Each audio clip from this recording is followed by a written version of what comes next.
Well, hey there, folks. I'm Meteorologist Matt Barrentine. It's been quite the Mardi Gras season so far, and as we go through the final part of it, it looks really good. We're going to have some warm spring-like conditions most of the time, and we will, all of the time, we'll have warm spring-like conditions, but the rain on one particular day is the day we're going to have to watch out for. So you can see as we go into what we call the deep gras, so our Wednesday is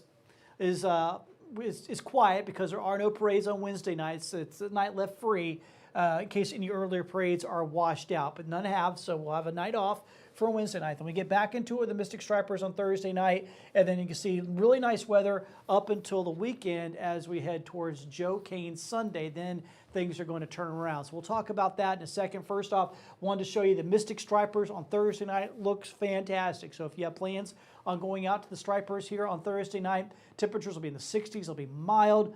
I mean, jeans and a long sleeve shirt and you'll be good to go. It will not be cold at all in any stretch here for us Thursday night. Then we get to Friday night, same deal here. Another night of very pleasant weather. Of course, on the Mobile side, we got the Crew of Columbus and the Crew Day second line. On the Eastern Shore side of things, we have the Maids of Jubilee and Fairhope. Temperatures will be in the 60s. It'll be mild. It'll be comfortable. It'll be quiet, looking good for us, well, quiet weather-wise.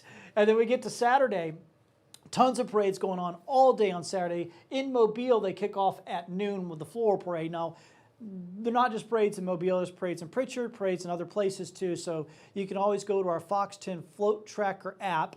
You can get all the different parades from around the area. The other thing you can look at when you're on the Float Tracker app is the parade routes. The one during the day, the floral parade will be on Route A, the one that everybody knows, the main route.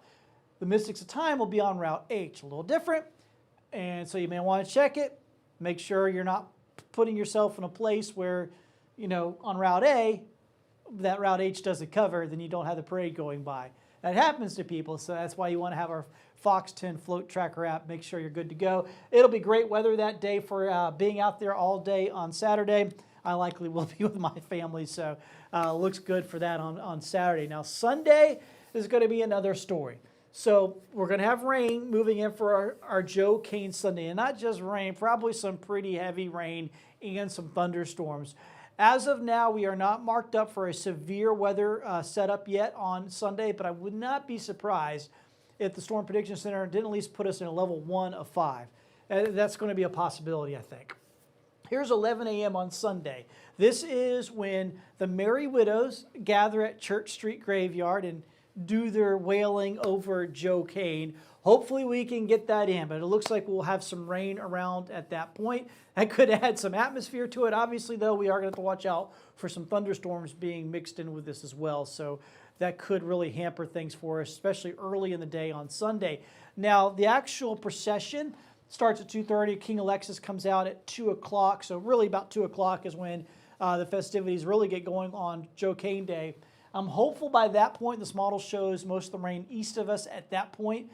That would be awesome. Now, obviously, we'll still have issues earlier in the day, issues setting up and that sort of thing, but hopefully we can get the parade in by the time the afternoon happens. Of course, timing of all this can certainly change, so you're going to want to stay tuned to Fox 10 throughout the week. If you're planning on doing the Joe Cain Sunday, make sure you check back in with us as we get closer. We'll get more information from different models, and that will help us kind of narrow down the time window for the rain on Sunday. And really that's going to be it, folks. Beyond Sunday's rain for Joe Cain, Lundi Gras, Mardi Gras look fantastic. And obviously the days leading up to the weekend look really great as well. So we do have some great weather here for the rest of the Mardi Gras season, with the exception of Joe Cain Sunday. So like I said, stay tuned to Fox 10. We'll keep you fully up to date with what's going to be happening on Sunday, and hopefully we can get that rain to get in, get out before we get to the procession on Sunday afternoon. Of course, stay tuned to Fox 10. We'll keep you fully up to date. Hope you have yourselves a great Wednesday and a great week ahead.